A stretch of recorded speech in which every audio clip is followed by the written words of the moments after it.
Sports Minister Olivia Grange has responded to reports that urgent repair work is needed on the National Stadium after torrential downpour on June 3 at the fifth staging of the Racers Grand Prix highlighted severe challenges for fans and organizers at the meet.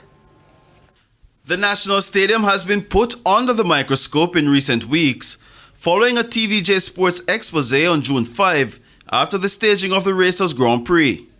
Our walkthrough showed a deterioration of the facility in several areas. On Tuesday, in her sectorial presentation, Sports Minister Olivia Grange said that plans for the upgrade work on the 60-year-old facility are now at an advanced stage.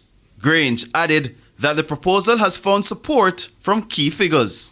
I am pleased to report that our submissions for the development have found favor with the Minister of Finance and the Public Investment Management Committee, which has now directed us to proceed to develop detailed designs for the proposed works.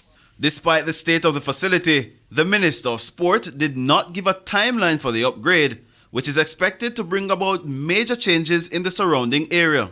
We have also been directed to coordinate the planning of the National Stadium development with the activities of the National Water Commission and the National Work Agency, among other requirements, because there'll be further development and widening of the streets in the area, as the Member of Parliament is aware.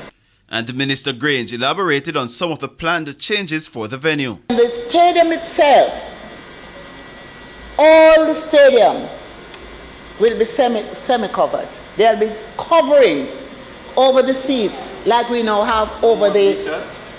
Yes. The stadium redevelopment plans were originally announced in 2018 and was estimated to cost $45 million, and TVJ Sports understands that that figure has risen to just under $80 million, or over 11 billion Jamaican dollars.